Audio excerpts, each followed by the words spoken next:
I'm happy to see so many friends here because I'm always scared to heck. If you were children, I wouldn't be frightened at all. But your speaker next Saturday is a good friend of mine, Shari Tarbett, and she actually wrote on the back of my book. So please, when you see her on Saturday, I don't know if I'll get to come because harping takes away most of my Saturdays.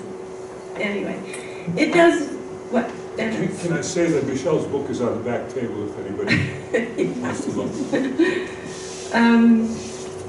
I thought about, Dennis asked me to read tonight, and I thought, you know, it's not going to do me any good to read an excerpt of this until I explain to you why the book is what it is. So I'm going to spend about 3 minutes telling you what happened. My mother bought a set of books called My Book House, and it was beautifully illustrated by Arthur Rackham. But I was not interested in the nursery rhymes. I was interested in the next book or two up that had beautiful pictures of the Egyptian gods and goddesses. And I taught myself to read, much to the chagrin of the kindergarten teacher, because I wouldn't take naps. You know, it was a bad thing. But I became an Egyptophile, an ancient Egyptophile, when I was like 3 or 4 years old. And so I have always been interested in Egypt for that reason. And I need to tell you a little bit about Egypt. I know that you all know about ancient Egypt and the pyramids and all that stuff. But the thing about Egypt is that this god named Thoth gave the Egyptians writing. The Egyptian writing has no precursors. It's fully developed from the first time it was found, full of the names and the titles of the glyphs. Each glyph has a phoneme, it also has a name, and in many cases it's a metaphor. You know, and they come with all the, what you would need, I don't know what those are called, diacritical marks, you know, past and present and possessives, and all that stuff is already in it. So when you see an ankh, I'm sure everybody knows what an ankh is, it means life, but it also is a metaphor for a sandal strap that keeps you tied to the earth. Now how beautiful is that? The Egyptians had another wonderful thing, and that was papyrus. They didn't have to carry around wet clay tablets to put cuneiform in. You know, they had plenty of papyrus to write on, and so they wrote everything. If you go and look into the literature of Egypt, you can find tariffs on silk, you can find taxes on this and that, you can find land disputes, you can find divorce decrees, you can find beautiful literature and poetry, and you can find all of this. It's at our fingertips now because of the Rosetta Stone. So of course you all know this, but what happened with the papyrus is when it got used, they used it like we use our newspaper, and they wrapped up their garbage. And the garbage dump in Alexandria has not even, they've just gotten to 1/10 of it. Now that we have special scientific ways of reading through decayed papyrus, they have found plays from Aeschylus and more poetry from Sappho and lectures from Aristotle's Academy. Those things are all in the garbage dump, and you know, we should all live long enough to read all that wonderful literature. So it's still there, and it's because it was deciphered by the Rosetta Stone, we are able to read it. The Chronicle of Pharaohs, which lists 100 names, was not even deciphered until about 50 years ago. So when I started playing the harp when I retired, I started looking at Celtic things. Now the Celtics custom and culture is older than the Egyptians. It's older than Mohenjo-Daro. But these Celtic people refused to have a written language. They depended on the Fili and the harpers and the druids to remember every single thing that happened in their culture. All the begats, all the battles, all that stuff was remembered, sometimes with a string with beads, which is where you get your rosary. But the Druids kept all that literature in their head as a memory. And of course the Romans figured out if they wanted to subjugate that culture, all they had to do was exterminate the Druids, which they did. The people that wanted to keep their culture, even though they had no written language, in fact they had an orthographic convention about in 1930 or so in Scotland to decide how to write Gaelic. They still hadn't decided. It's just incomprehensible when you compare it with Egypt. Anyway, they realized that their culture was being lost because they didn't have the Druids anymore to recite.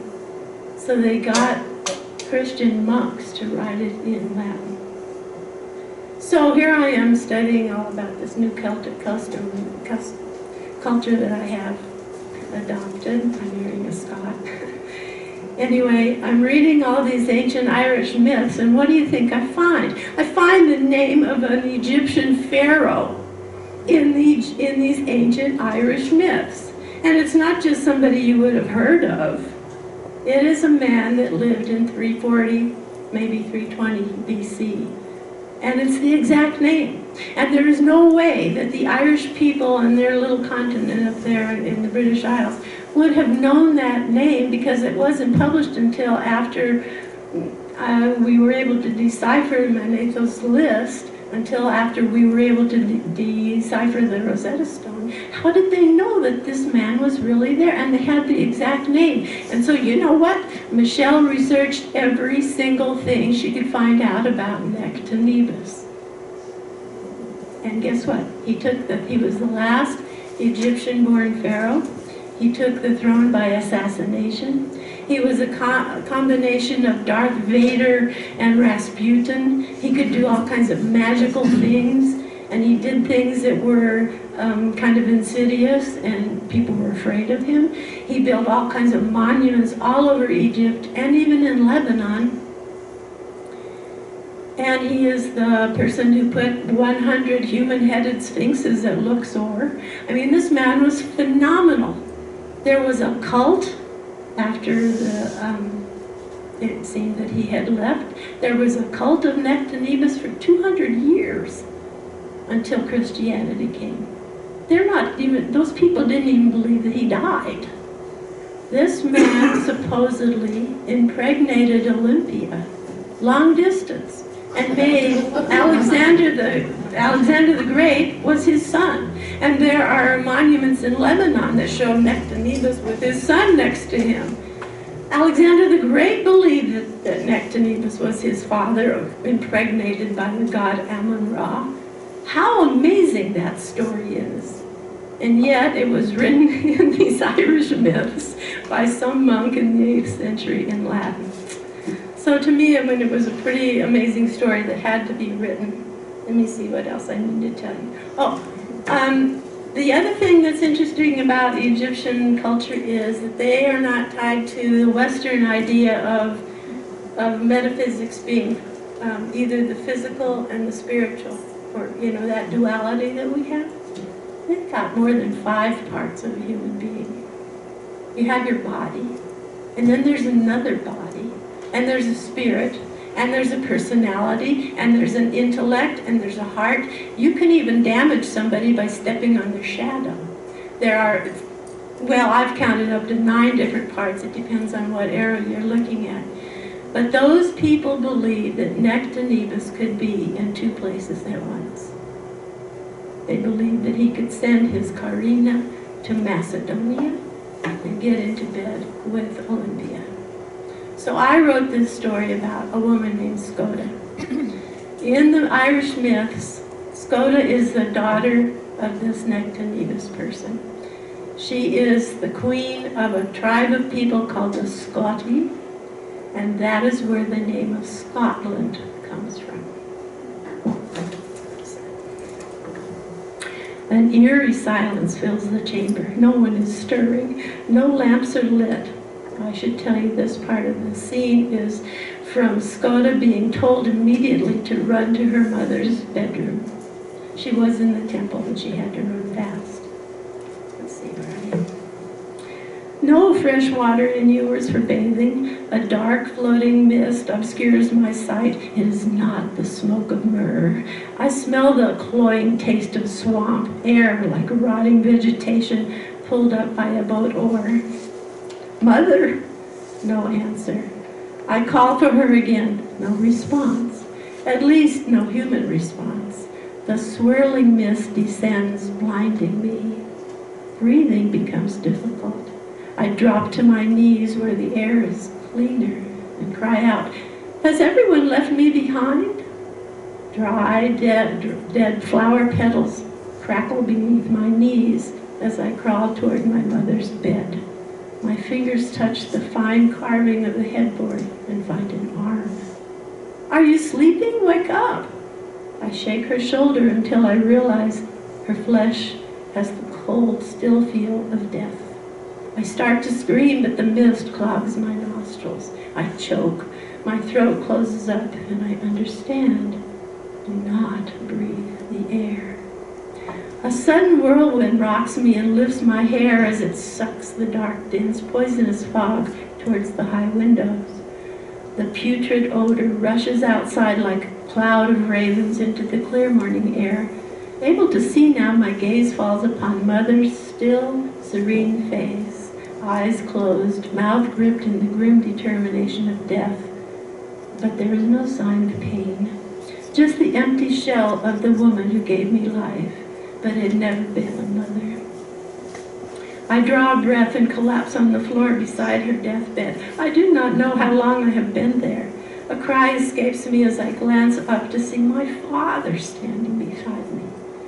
Is it really him or a sorcerer's trick? I watch his formidable figure pulsate in the morning light.